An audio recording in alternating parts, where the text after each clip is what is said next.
Vamos a decir a Jesús resucitado, Jesús vivo, de corazón palpitante junto a nosotros: Señor, tú lo sabes todo, tú sabes que te amo.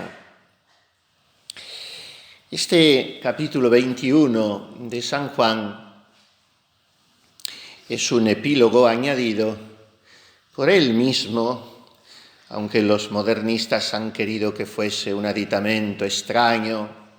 No, ciertamente es un añadido, sí, porque su evangelio ya lo daba por concluido, pero años después él añade este capítulo a modo no tanto de epílogo, sino de completar un poco la visión teológica, humana también, de Jesús resucitado, y para reafirmar años después la colación del primado a Pedro por parte de Jesús, con la triple confesión.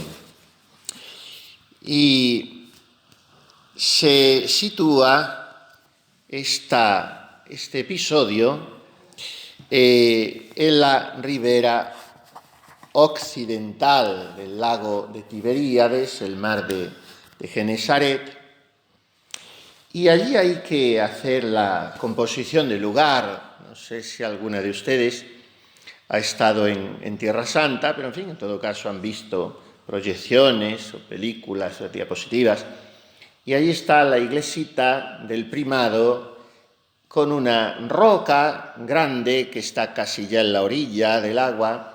Entonces está la mensa Christi, que es la mesa de Cristo, donde él ofreció el desayuno a sus amigos.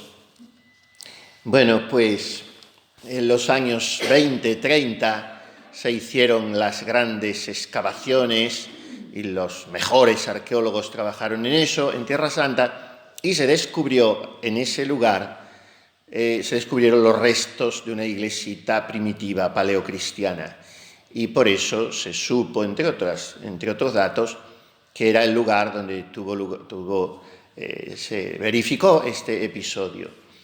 Y bien, entonces, después, dice Juan, con esa hilación suya a la que ya nos tiene acostumbrados, después de habernos narrado al final del capítulo 20 la aparición de Jesús en el cenáculo a los 8 días de su resurrección, cuando ya estaba el incrédulo Tomás, que acaba temblando y llorando como un niño por meter la mano en el costado de Cristo.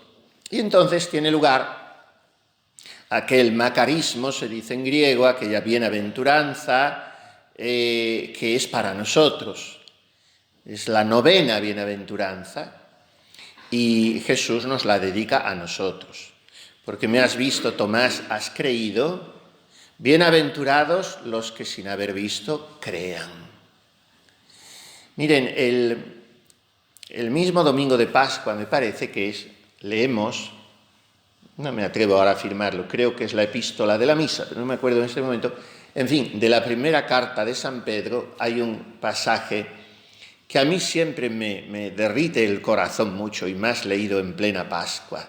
Nos lo dice Pedro, y pensamos en Jesús resucitado, a quien amamos con todo nuestro corazón y quien es la razón de nuestra vida. No habéis visto a Jesucristo y lo amáis.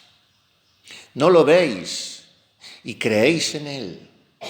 Y os alegráis con un gozo inefable y transfigurado, alcanzando así la meta de vuestra fe, vuestra propia salvación. Si yo, que soy malo, a cualquier persona le valoro un comportamiento bueno, mantenido durante tiempo, pues tú, que eres pura misericordia, y tú cuyo corazón es un horno ardiente de caridad y es la delicia de todos los santos, pues no dejarás de ver que mi vida toda te la di un día y he podido ser mucho más fiel y he podido, en fin, todo podía ser más. Pero bueno, aquí me tienes. y con trompicones y caídas y levantadas, aquí me tienes. No te he visto nunca y te amo con todo mi corazón. No te veo y creo en ti con todo el obsequio de mi entendimiento.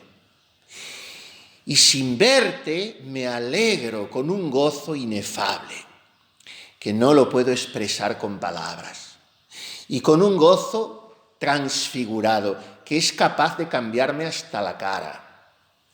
Y una cara llena de arrugas y en la que la vejez ha hecho su labor, tiene en medio de ella unos ojos como dos ascuas que despiden luz. Me alegro en ti, Jesús mío, con un gozo inefable y transfigurado, alcanzando ya la meta de mi fe, mi salvación. La meta de mi fe es el cielo, pero ese cielo ya lo tengo en Jesús. Bueno, pues con Él vamos a encontrarnos nuevamente esta tarde y vamos a tener con Él ese dulce coloquio de amores que es a lo que Él nos invita. Como dice San Juan de Ávila a una monja, ¿qué tienes tú que ver en la tierra sino tratar de amores con el Rey del cielo? Esto le encantaba a la Madre Maravilla, se lo escribía mucho a sus monjas en estampas. Como lo mismo otra frase de San Juan de Ávila, Jesús mío, que quedes contento de cuantos trabajos pasaste por mí. Porque le ha costado mucho a Jesús, que le luzcan un poco sus sudores y sus lágrimas y su sangre, ¿no? Que quede contento de cuantos trabajos pasó por mí, que no me tome a broma su amor, porque Él no me ha amado de broma. Y entonces vamos a caer en la cuenta de que no tengo cosa mejor que hacer en la tierra que tratar de amores con el Rey del cielo. Y esto es vida de esposa, que es lo que es usted. Santa Teresa dice a sus monjas en el camino de perfección, entendamos, hijas, con quién estamos casadas. Y que si una mujer de la tierra ha de hacer en todo placer a su esposo y hacer su condición conforme a la de su esposo, cuánto más nosotras con Jesús. Entendamos con quién estamos casadas. Después se manifestó otra vez Jesús a los discípulos en el mar de Tiberíades. Y se manifestó así. Estaban juntos Simón Pedro y Tomás llamado Dídimo, Natanael de Cana de Galilea, los hijos del Zebedeo y otros dos de sus discípulos. Simón Pedro les dice, voy a pescar. Ellos le responden, vamos también nosotros contigo. Salieron y subieron en la barca, pero aquella noche no pescaron nada. Entremos en la ambientación psicológica. Un grupo de hombres, el único norte de cuyas vidas, la única ilusión de cuyas actividades, era un rabí galileo que les había hechizado.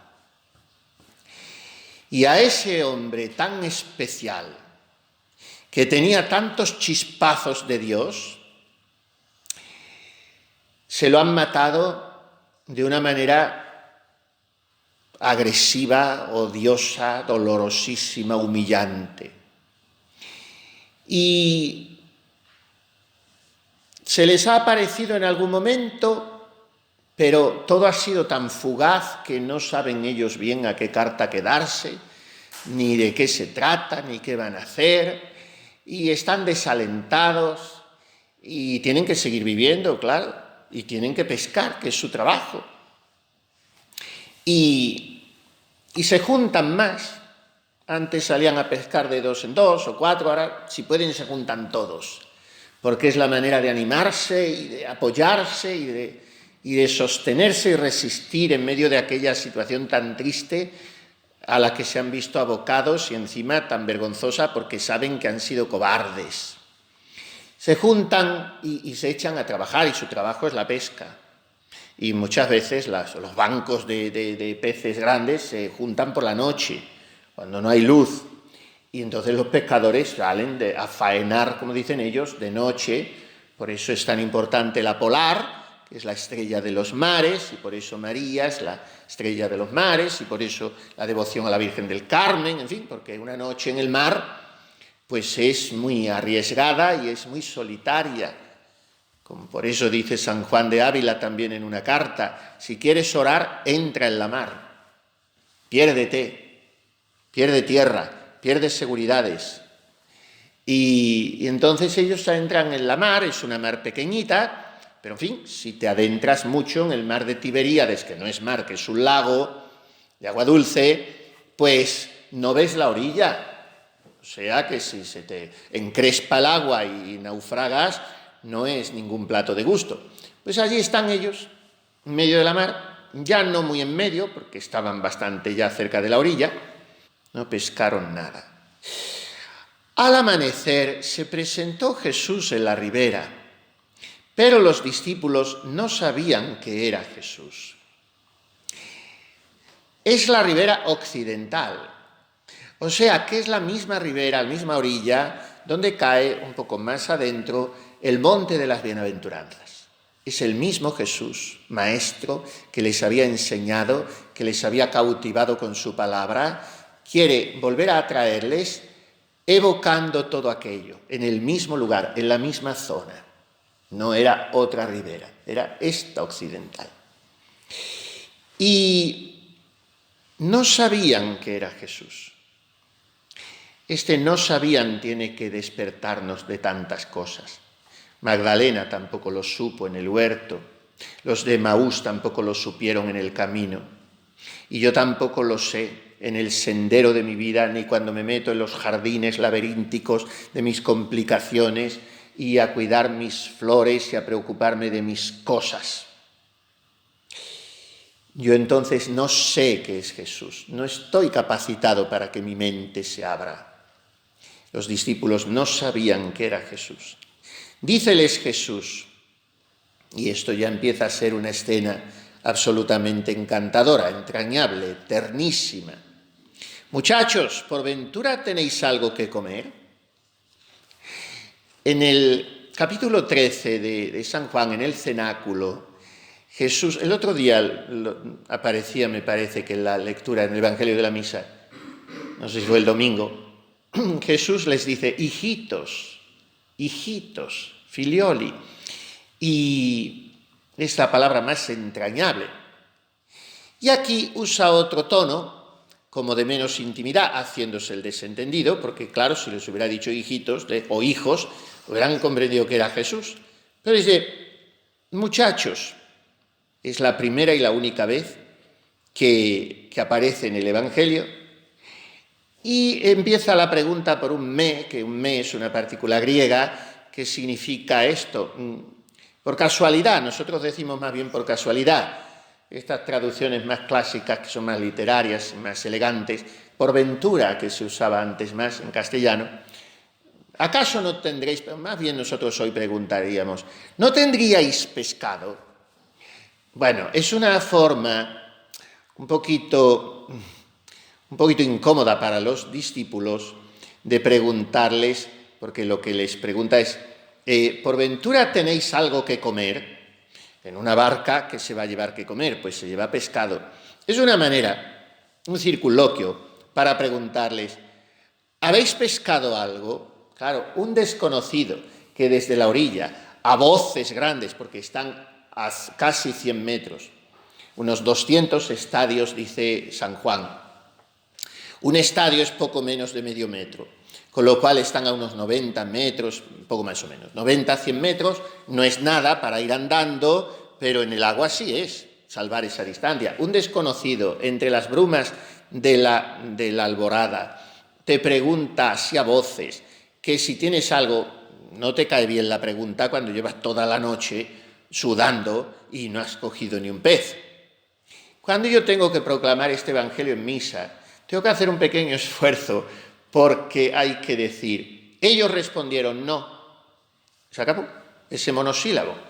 Pero yo me figuro que ellos respondieron no, porque cuando alguien te pregunta algo que te carga, pues si tú no tienes mucho autocontrol, pero tampoco eres demasiado ineducado, Pues no añades un adjetivo, pero en el tono de tu respuesta estás diciendo que me dejes. Y esto nos pasa muchas veces. Nos pasa muchas veces, como cuando alguien nos pregunta 2 veces una cosa porque no te ha oído la primera y tú a la segunda dices, ¿y qué hora es? Las 7. ¿Y qué hora es? Las 7. Somos así. Humillamos facilísimamente a la pobre sorda. Si no te ha oído, no te lo está diciendo por gusto. Bueno, pues díselo todavía con más dulzura que la primera vez. Pero no, tienes que hacer constar que te está cargando. Y esto es así. ¿Tenéis algo que comer? No, le dicen al que está en la orilla. Yo me lo figuro así, porque además de otra manera no se oiría a 100 metros y él no. El otro no lo oye, tiene que alzar la voz. No. Bien, pues entonces él les dijo, echad la red hacia la parte derecha de la barca y encontraréis. Miren, en la Sagrada Escritura y en el Evangelio, por tanto, la derecha siempre es lugar de honor y de predilección. En el juicio de las naciones, el Señor pondrá a las cabras a su izquierda, las ovejas a su derecha. El Hijo está a la derecha del Padre. En fin, la derecha es el lugar del honor. En la mentalidad judía y en toda la cultura antigua, el lugar de privilegio, el lugar de honor, es la derecha, siempre. Y por eso en el credo lo decimos, que subió a la derecha del Padre, está sentado a la derecha del Padre. Bueno, pues aquí nuestro Señor dice, echar la red a la derecha de la barca, o sea, donde está Cristo. Echar la red siempre del lado de Cristo. ¿Por qué nos empeñamos en echarla a la izquierda? ¿Por qué en lugar de volverme a Cristo, que es mi única salvación, me vuelvo a mis cosas si no voy a pescar nada? Entonces, los peces de la derecha son los elegidos de Dios. Y ahí tengo que estar yo. Y encontraréis. Jesús habla con imperio. Es que hay que volver a ponerse una y otra vez en situación. Resulta que un hombre que está allí a 100 metros, en la orilla, que ni les está viendo a ellos nítidamente, y por lo tanto mucho menos está viendo lo que hay debajo del agua. ¿Qué sabe ese hombre? Y encima me está metiendo el dedo en el ojo de que si no tengo nada que comer. Y ahora viene a decirme que a la derecha. Pero fíjese la narración de Juan. Aquí no añade la menor reacción por parte de los discípulos. ¿Cómo sería el imperio con que Jesús hablaba? Que dice Juan, punto y seguido, la echaron y no podían sacarla por la cantidad de peces. No hay que andarse con razonamientos y elucubraciones con Jesús. Hay que obedecer su palabra. Y a veces su palabra requiere, por mi parte, un gran esfuerzo de abnegación, porque todo lo que he hecho hasta ahora y lo que he creído iba en otra dirección. ¿Qué sentido tiene que ahora a las 5 de la mañana o a las 6, cuando llevo desde las 10 de la noche, y ahora de un momento para otro voy a echar redes? Contradice todos mis planes, Jesús, y pone mi vida a veces patas arriba. Y si yo no quiero entrar por esa subversión de valores y cambiar los míos por los suyos, no pescaré nada. Y me perderé primero, el primer pez que se pierda seré yo. No podían sacarla por la cantidad de peces. El discípulo a quien amaba Jesús, no sé si es la 4ª o la 5ª vez que ya lo dice Juan de sí mismo, dijo entonces, Dominus est, es el Señor. No sé si esto se lo dijo a Pedro al oído, si esto lo exclamó eufórico Juan en medio de los demás para que le oyeran todos los de la barca, si su estremecimiento casi estático fue tal que casi no se le escuchó, o por el contrario, como digo, fue un grito. No, aquí no añade nada que pueda darnos idea de con qué tono o con qué movimiento anímico lo dijo. Pero lo dijo, es el Señor, no necesito más. Y Simón Pedro, al oír que es el Señor, dice Juan, no al oír que era, sino al oír que es, porque es siempre Jesús en presente, se puso la túnica exterior, pues estaba desnudo, y se arrojó al mar. La túnica exterior era una especie de capote, una especie de cubretodo, porque claro, esto de que estaba desnudo, estaba con la túnica interior, con la cual no se andaba nunca antes, solo con esa túnica.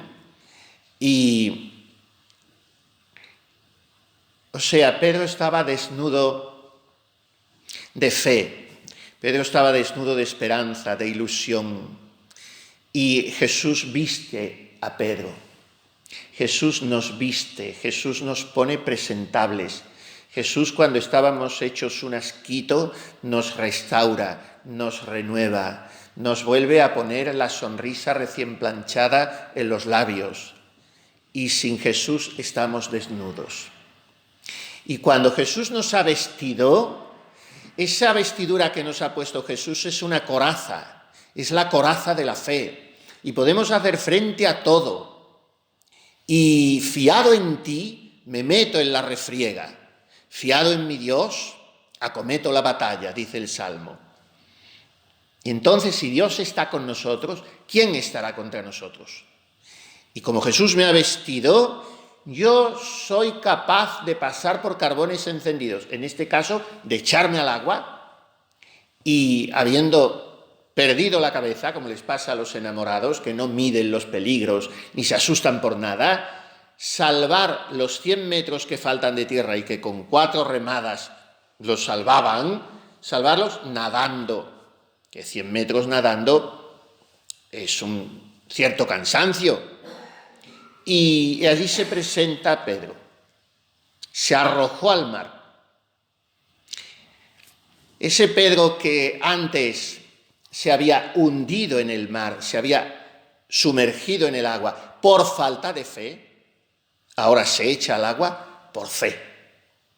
Porque cuando Jesús había venido a ellos andando sobre las aguas, entonces Pedro, que es siempre tan arrogantón y tan chulapo, por decirlo finamente, pues le ha dicho a Jesús, Domine, iuve me venire a te, que es lo mismo que decimos nosotros en el Anima Christi después de comulgar cada día, mándame ir a ti para que con tus santos te alabe, pero mándame ir a ti por donde sea, por sobre el agua, por sobre el fuego, por sobre las dudas, soledades, enfermedades, incomprensiones, despojos, pero con que tú me lo mandes, yo iré. A Santa Teresa le encantaba aquello de San Agustín, da quod iuves et iuve quod vis. Dadme, Señor, lo que mandáis y mandad lo que quisiéredes. Que si tú me lo mandas, dame lo que me mandas, pero mándalo tú, lo que tú quieras, y luego dámelo. Mándame ir a ti, le había dicho Pedro. Y entonces Jesús, ven, Pedro había saltado la barca y se había puesto a andar sobre el agua, pero en el momento que dudó, se hundió. Modicum fidei quod dubitasti, le dice Jesús. No le dice hombre de poca fe, le dice poca fe. Lo que dice Jesús es poca fe, como personificando esa actitud en Pedro. Poca fe, ¿por qué dudaste? Entonces le alarga la mano y le toma. Pues ese Pedro que se había hundido en el agua por falta de fe, se echa ahora al agua por fe, para encontrarse con Jesús. Es una actitud muy distinta. Y estaba desnudo, se echó al mar y los otros discípulos llegaron con la barca arrastrando la red con los peces. Pues no distaban de la tierra sino como 200 codos. Pero claro, en cualquier otro momento hubiera sido rapidísima la llegada, como tenían que arrastrar 153 peces, pues tardarían un poco más, pero tampoco mucho. Y los 200 codos ya hemos dicho que eran los 90 metros. Y cuando llegaron a la tierra, ven puestas brasas y un pez encima y pan. son los dos elementos que había multiplicado Jesús. Simbolizan la comida perfecta. Esto no es, como algunos comentaristas un poco exageradamente han querido hacer ver, una celebración de la Eucaristía, una renovación de la Eucaristía, ni siquiera una evocación de la Eucaristía, porque es el pan y el pez, no es el pan y el vino. Solo que los primeros cristianos, uniendo en un acróstico las iniciales griegas de Jesucristo, Salvador del mundo, se encuentran que eso da una palabra que es ixis, y esa palabra griega significa pez. Por eso el signo de los primeros cristianos en muchas catacumbas, en muchos lugares, era el pez, porque era una manera oculta de estar nombrando a Cristo. La palabra pez significa todo eso. Pues aquí quiso poner un pez sobre las brasas encendidas. ¿De dónde había tenido fuego? Antes no era tan fácil hacer fuego. ¿Por qué? Tenía que ser con pedernal, hacer que saltara la chispa. Pero es que de Jesús surge siempre fuego. Él siempre puede encender el fuego, como ha hecho estos días con nosotros. Dice en un versito muy breve don Antonio Machado: creí mi hogar apagado, removí la ceniza, me quemé la mano. Eso pasa a veces. En ejercicios tiene que pasar.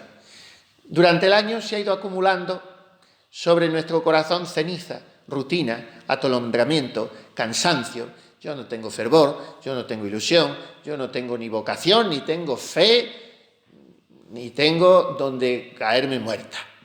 Y ahora viene Jesús y dice: remueve la ceniza, o la remueve Él conmigo, me lleva la mano, y entonces me quemo la mano, porque sí que había brasas, sí que había rescoldo, muy débiles, pero como Jesús ha soplado, pues enciende el fuego. Y eso ha hecho esa mañana. Tiene puestos sobre las brasas de su corazón el alimento que es Él para mí. También de alguna manera, sí, el pan es siempre vocación eucarística. Y entonces Jesús, para aumentar la dosis del desayuno, les dice: traed los peces que habéis cogido ahora. Subió Simón Pedro y sacó a tierra la red llena con 150 peces grandes, y siendo tantos no se rompió la red. Juan no dice que le ayudó nadie, solo Simón Pedro. Un hombre solo, por fortachón que sea, arrastrar una red con 153 peces grandes, ¿no le ayudaría a ninguno? Posiblemente sí. Pero Juan solo lo nombra a Pedro como diciendo: había sido de tal naturaleza la fuerza y el entusiasmo que le había infundido el encuentro con Jesús, que Pedro se sintió con la energía de un coloso.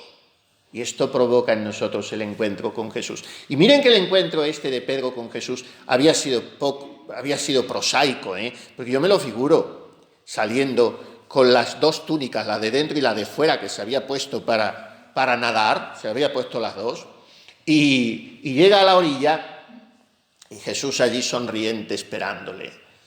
Y Pedro balbuciente, porque diría: ¿y ahora qué digo yo? Digo buenos días, digo Ave María Purísima, o digo feliz Pascua de Resurrección. ¿Qué digo yo ahora si he hecho el ridículo, si no tenía que haber saltado de la barca?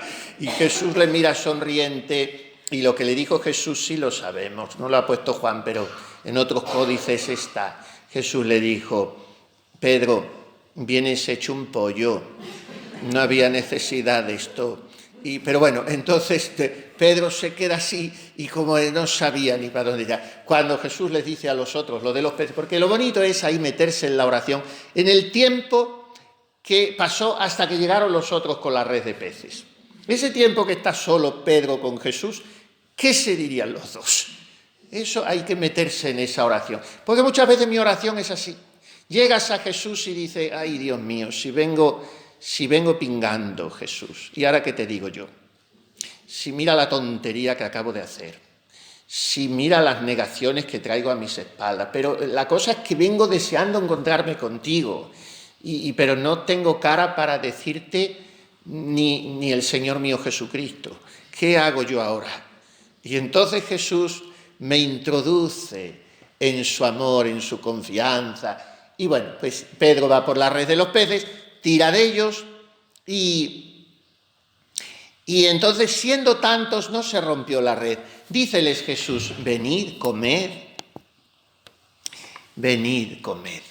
Eso me dice Jesús, todos de él, porque esto es mi cuerpo que se entrega por ti. Y yo le tengo que responder, Jesús, pues te digo lo mismo, toma y come, porque este es mi cuerpo, que cada día por el trabajo, por la castidad, por la penitencia, por la pobreza, se entrega por ti. Y esta es mi sangre, mi vida, mi juventud, que cada día se va consumiendo, mi existencia, esta es mi sangre, que se derrama por ti. Venid, comed. Y ninguno de los discípulos se atrevió a preguntarle, ¿tú quién eres? Porque sabían que era el Señor. Jesús se acerca, pero ¿a dónde? ¿A dónde? Se acerca al fuego, se acerca a los discípulos. En todo caso, Jesús siempre se acerca, nunca se aleja, nunca impone distancia. Se acerca y toma el pan y se lo da. Y de la misma manera, el pez. Esta fue la tercera aparición de Jesús a los discípulos, después que resucitó de entre los muertos. Y ahora viene la colación del primado y el triple examen de amor.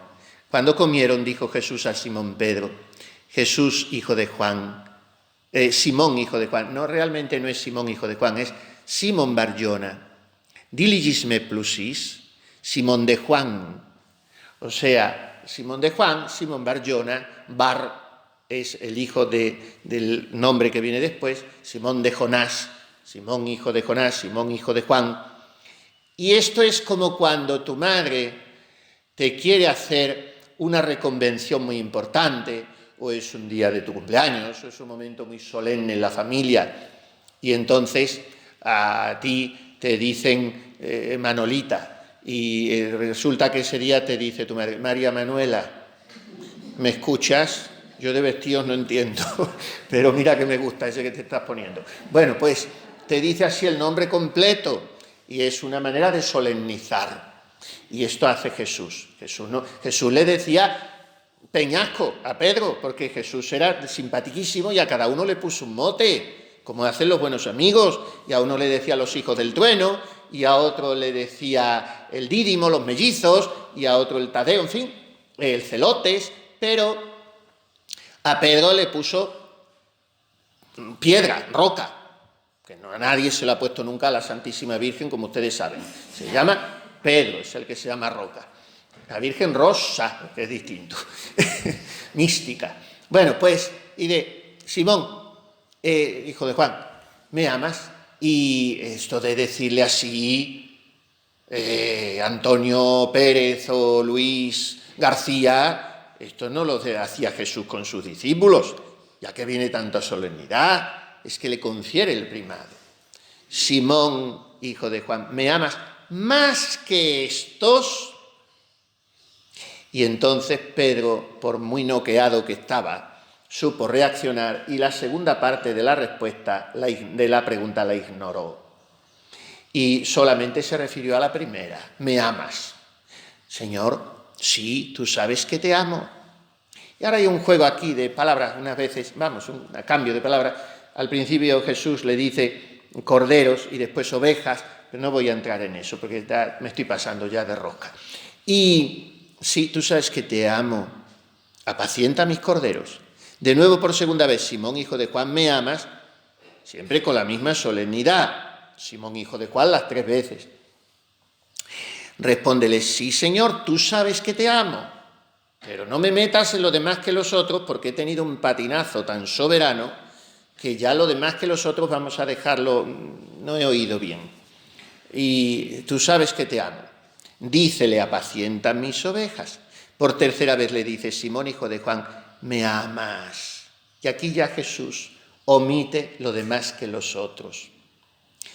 Y Pedro entonces, como ya no tenía escapatorias, sino Jesús solamente le estaba preguntando, sin compararlo con nadie, si le amaba a él, Pedro se entristeció, porque comprendió, Jesús no quiere tanto asegurar que yo le amo más que los otros, sencillamente se conforma con que yo le diga que le amo y yo ya no sé nada, no sé si le amo.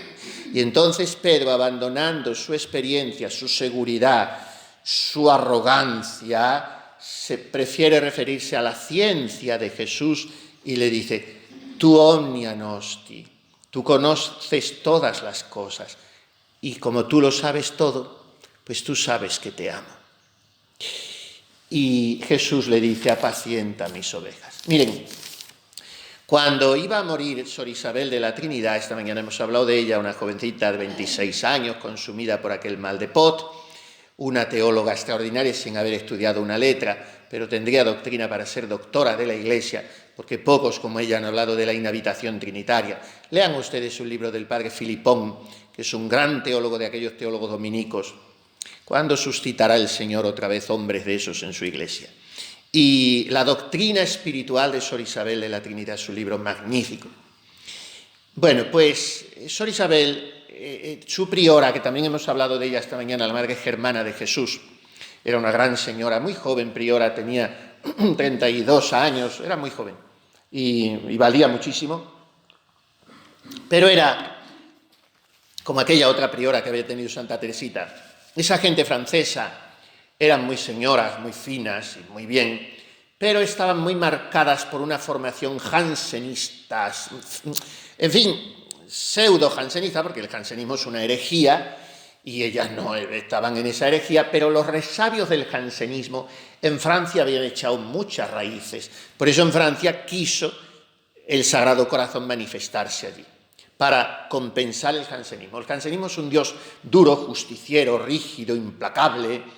La humanidad de Cristo le estorba a los jansenistas, el corazón de Jesús le estorba, la Eucaristía le estorba, todo lo que nos acerca a la ternura de Jesús. Bueno, pues aquella madre germana era una mujer muy exigente consigo misma, de esas espiritualidades. Bueno, le salvaba la espiritualidad del Carmelo, pero ella era un poco dura y nunca estaba contenta. Y siempre estaba un poco atormentada porque no había sido fiel a Jesús, porque no correspondía a sus gracias. Como tenía mucha confianza con Sor Isabel, se lo había confidenciado alguna vez. Sor Isabel lo sabía. Y entonces le escribió una carta y le dijo: madre, léala, la dejó lacrada. Y le dijo: esta carta es para que la lea cuando yo ya esté cadáver, cuando haya muerto, no antes. Y se la dio pocos días antes. Y esa carta está en las obras completas de Sor Isabel, la última de todas. Ahora ya la ponen como un tratado espiritual incluso. Y se titula Déjate amar. Y en esa carta Sor Isabel dice a su priora: Jesús no le dice a vuestra reverencia como a Pedro: ¿me amas más que estos? Sino que le dice: déjate amar más que los otros. Precisamente porque sabe que eres más débil, más necesitada, más pobre. Jesús no está descontento de vuestra reverencia. Lo estaría si se exige más de la cuenta pensando siempre que no le ama. ¿Cuál es la solución? Déjate amar más que los otros. Si pueden, busquen esa carta de Sor Isabel. Yo ya termino con ella porque iba a terminar, pero léanlo ustedes, sobre todo las jóvenes y todas, las de juventud acumulada. Cuando seas viejo, otro te ceñirá y te llevará a donde no quieras. Eso no se improvisa. Cuando seas vieja y te tengan que hacer las cosas y tengas que perder autonomía y tengas que... Eso hay que ofrecerlo desde ahora, porque no se improvisa. Cuesta su trabajito, ¿eh?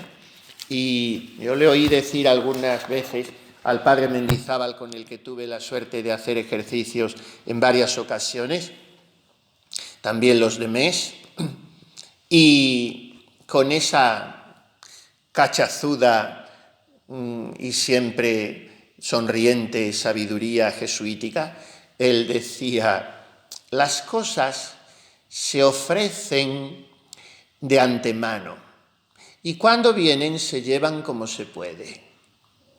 Y esto es muy sabio en la vida. Tenemos que tener ofrecido todo ya desde ahora, porque cuando llegue a lo mejor nos ponemos un poco a patalear, pero Jesús sabe que ya está ofrecido, basta que no retiremos la intención, y Él es tan indulgente. Bueno, pues mira, cuando eras joven, tú mismo te ceñías, cuando seas viejo, otro te ceñirá. Y luego viene la curiosidad de Pedro, que por muy enamorado que estuviera de Jesús, seguía con sus defectos, porque eso nos pasa, ¿eh? La gracia no anula la naturaleza. Jesús quiere que seamos santos con la naturaleza que nos ha dado, y por lo tanto hay defectos que siguen hasta el final. Y dice Santa Teresita, por eso, que hay faltas que no ofenden a Jesús, porque son fruto de nuestro temperamento. Y entonces Jesús, esto es muy bonito, Jesús le dice, sígueme. ¿Pero sígueme a dónde? Si estaba allí con todos los demás. Y podemos pensar, algunos autores interpretan así, que Jesús quería hacerle algún encargo personal a Pedro, y un poco, ven aquí aparte conmigo, que te tengo que decir, porque si te acabo de encargar que seas papa, eso tiene muchas complicaciones, y te voy a dar algunos consejos. Y lo llama, sígueme. Juanito, que no quería perderse un minuto de estar con Jesús y decía, este desaparece otra vez porque ya nos tiene acostumbrado, que se presenta y por las buenas desaparece. Yo esto no me lo pierdo, yo me voy detrás. Se va detrás y entonces Pedro se vuelve, como nos volvemos cualquiera, cuando un superior o alguien importante nos distingue con su confianza y nos llama a nosotros solos, eso te da mucho chinchín. Y entonces si tú ves que la curiosa de turno está detrás de la esquina a ver a dónde vas con la provincial, tú te vuelves como decir, ¿y usted qué hace ahí? Bueno, pues este era lo que le pasó. Se vuelve como diciendo, te quieres quitar, niñato, de aquí, que esto ya es para mí. Y entonces Juan le dice a Jesús, ¿y este qué? Y Jesús, ¿y a ti qué? Bueno, pues ahí hay muchas enseñanzas y la enseñanza principal es esa. Déjate amar más que los otros. Déjate amar. Esta tiene que ser la enseñanza y el resultado de los ejercicios. Me amas más que los otros, pero Jesús, ¿cómo me preguntas esto? No me pongas en este brete, porque ya sabes lo que doy de sí, que no valgo ni para estar escondida. Entonces, ¿qué pasa? Yo lo que quiero es que me ames tú. Yo ya sé que no te puedo decir si te amo, porque tú sabes que te quiero. Tú lo sabes. Y por lo demás, ámame tú a mí. Y yo lo único que te puedo decir es, con la generosidad que ahora tu Espíritu Santo y tu Madre me han suscitado en el corazón, pues tomad, Señor, y recibid toda mi libertad, mi memoria, mi entendimiento, toda mi voluntad, todo mi haber y mi poseer. Vos me lo disteis, a vos, Señor, lo torno. Disponed a toda vuestra voluntad. Dadme vuestro amor y gracia, que ésta me basta.